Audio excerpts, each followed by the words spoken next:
Hello, myself Dr. Anuj Purwar. Today we will discuss about theory and design of sedimentation part 2. What is the ideal settling basin? This is a rectangular tank, maybe the assumed as a ideal settling basin. In the settling zone, sedimentation to take place as a quiescent fluid in a container. Flow is steady in the settling zone. The concentration of suspended particles of each size is uniform throughout the cross section right angle to the flow. Incoming flow is uniformly distributed over the cross sectional area of the tank, and particles reaching sludge zone are effectively removed. This is an ideal settling basin. Now surface loading. The water containing uniformly distributed sediments enters the rectangular tank with a uniform velocity of the V. Let Q is the discharge entering in the basin.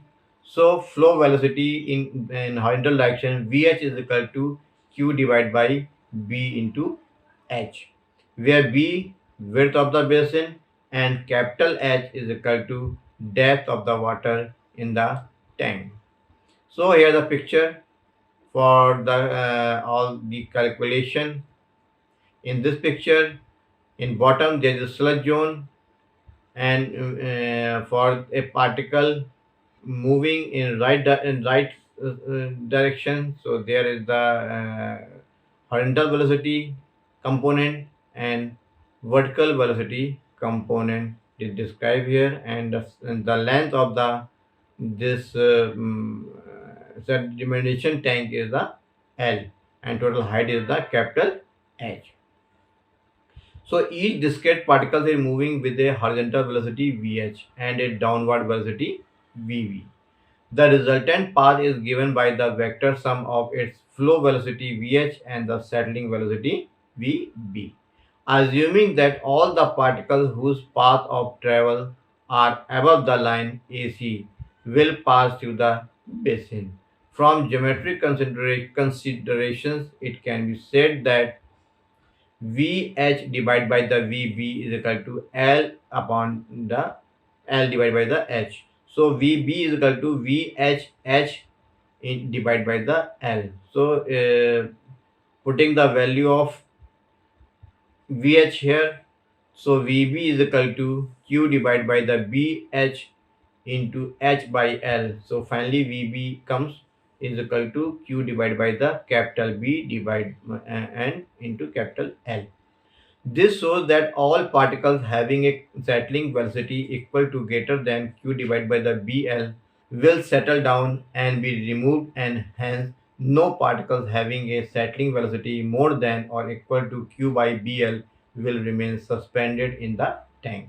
Some particles having settling velocities lower than Q divided by the BL will also settle down if they enter at some other height h1 of the tank. Some particles having settling velocities lower than Q divided by the BL will also settle down if they enter at some other height h of the tank. In this case, when particles enter at some other height h1 of the tank, all particles having their settling velocities greater than or equal to h1 divided by the h into Q divided by the BL will settle down. If n E is the number of particles of a given size that has settled out, and capital N being the total number of particles of that size, then percentage of that particular size particle will be removed is NE divided by the N.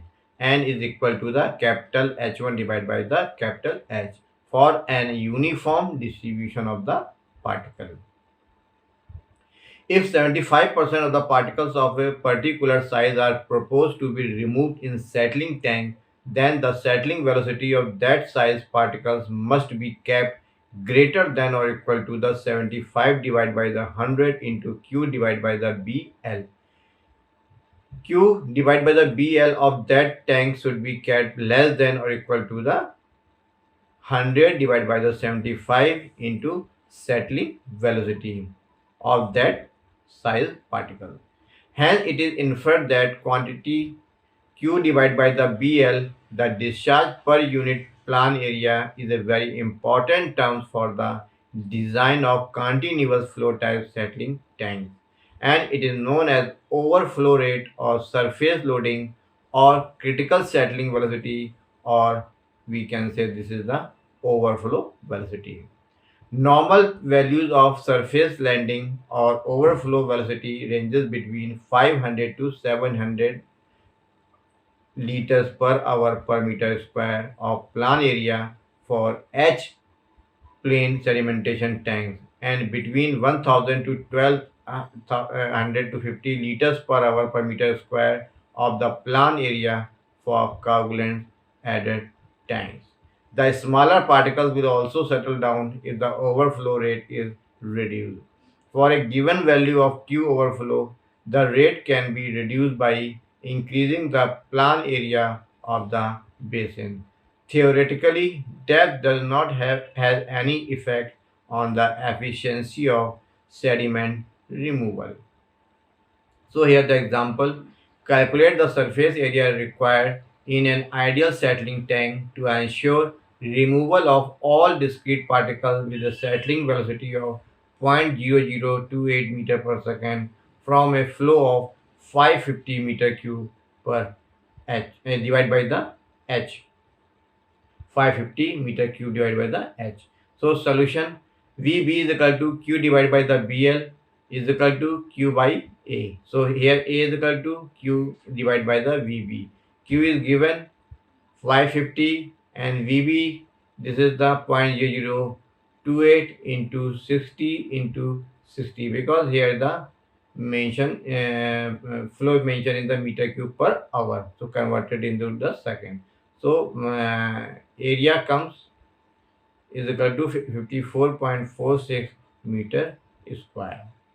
Another example: determine the theoretical removal in the tank in the previous example for discrete particles with settling velocity of 0.0015 meter per second.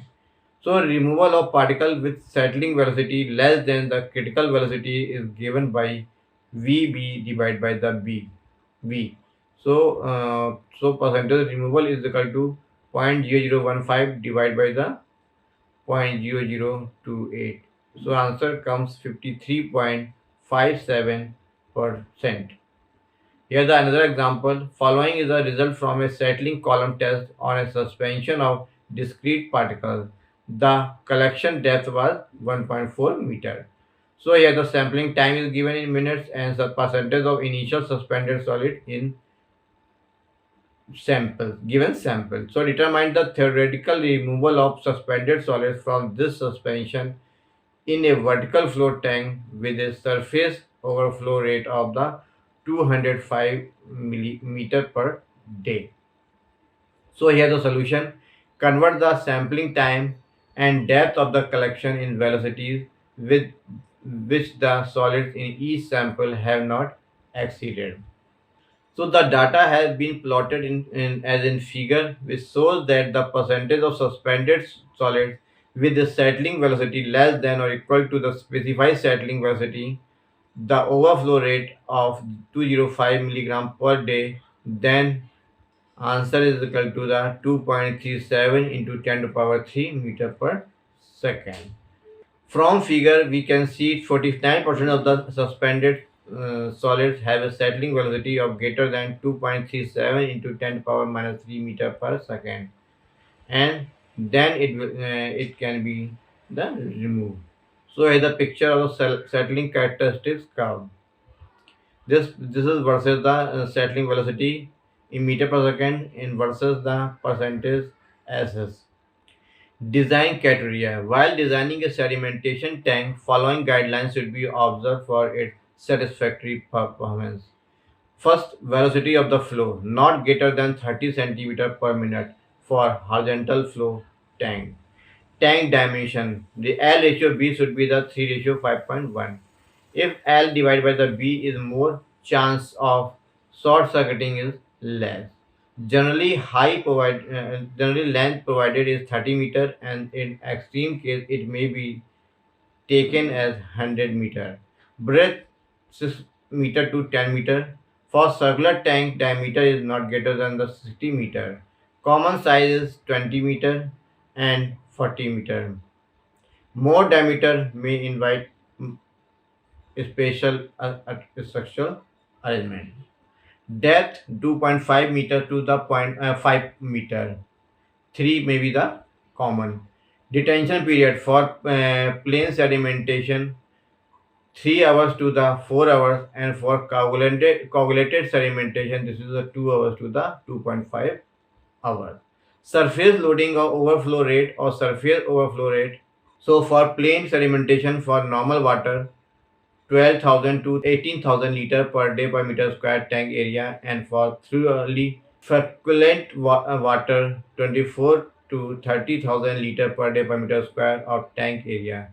Here for rental flow circular tank 30,000 to 40,000 liter per day per meter square of area, and slope 1% toward the inlet and circular 8%.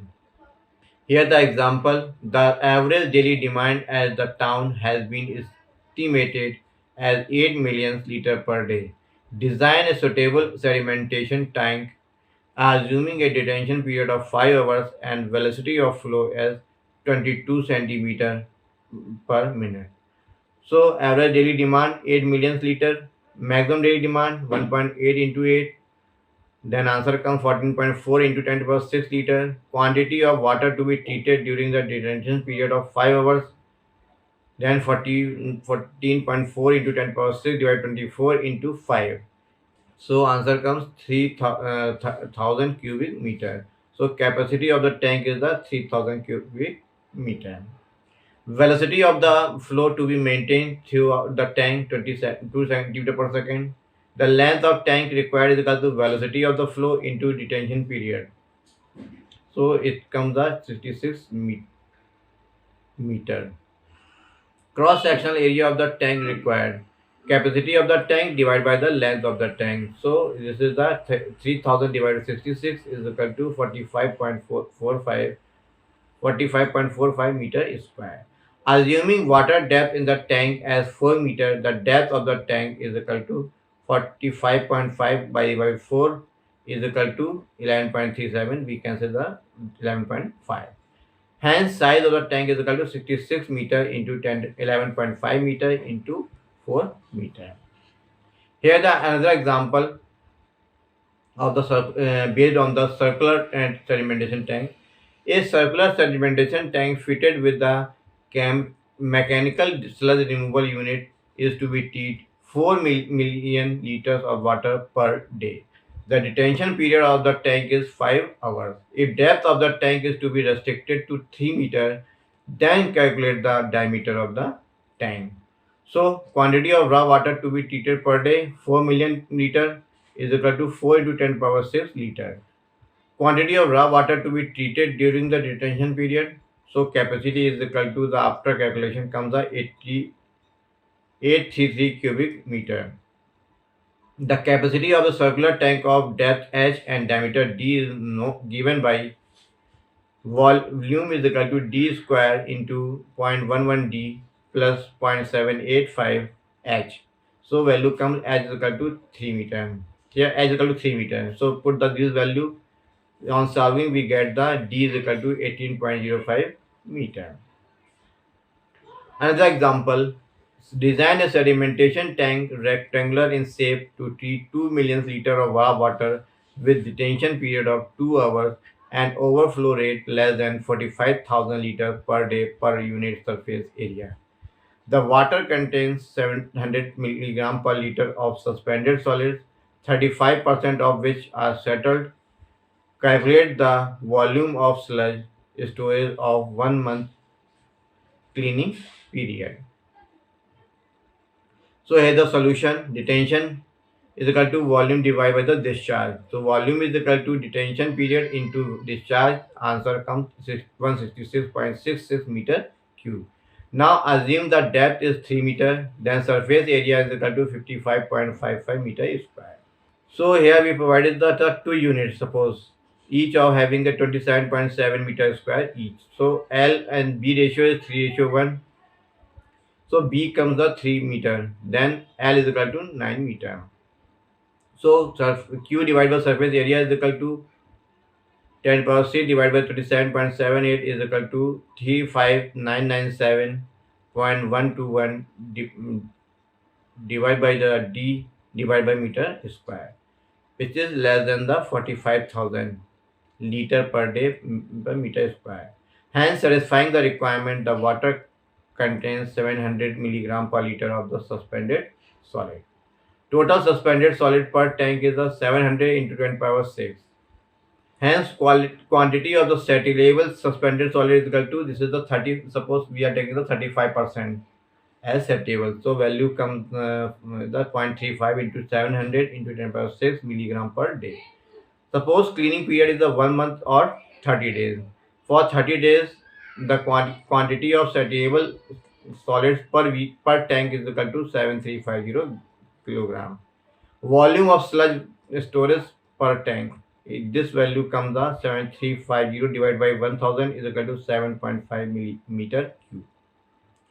Another example, for a continuous flow settling tank 3 meter deep and 60-meter long, what flow velocity of water would you recommend for effective removal of 0.025 millimeter particles at 25 degrees centigrade?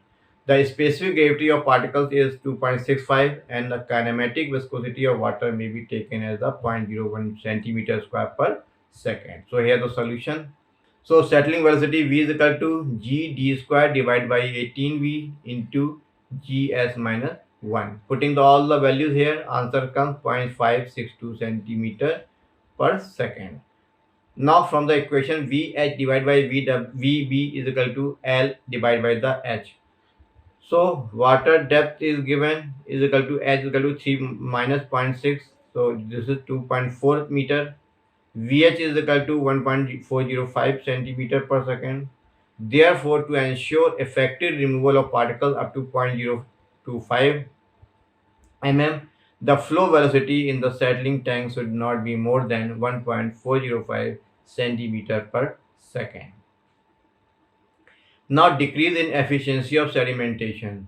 There is decrease in efficiency or effectiveness of sedimentation tanks declines when one or more of the following conditions are present. First, excessive suspended solids, coincidence of peak output with peak turbidity, low coefficient of fineness, liability of steaming, and overrun of water in the basin. Excessive suspended solid. The effectiveness of a basin reduces if the incoming water contains excessive suspended solids.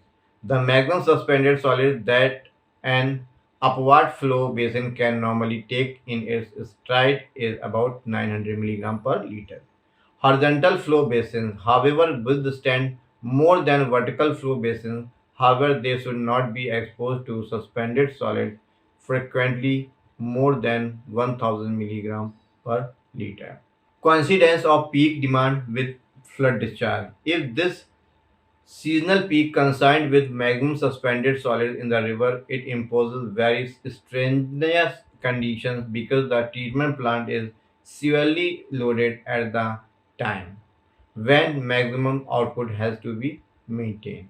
Therefore, during time when silt content is high, a detention period of 6 hours has been found to give satisfactory result.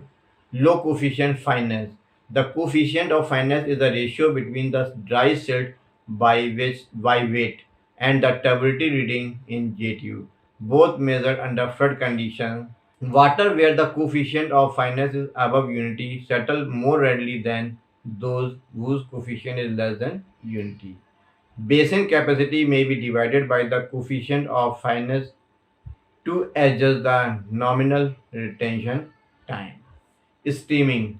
The term steaming describes a condition in which the incoming water does not mingle with the main bulk of the water in the basin, but passes rapidly from inlet to outlet in a fairly well defined stream. It has been observed that some of the water entering a basin of 4 hours capacity actually passes over the outlet where within a few minutes.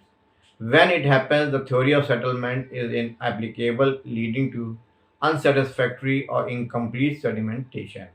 The phenomenon, also known as short circuiting, is due to the current set up by water of different densities caused by the differences of the temperature or silt contained.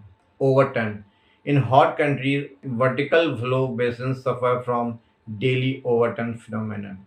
This happens in the early afternoon in the basin having upper bottom. The effect is due to the water in the lower part of the basin becoming warmer than the water in the upper part. This happens due to inlet pipe being let above ground level for several hundred meters. For protection against overturn, care should be taken that a big length of inlet pipe should not be exposed to the sun. And this is all about the sedimentation part 2. Thank you.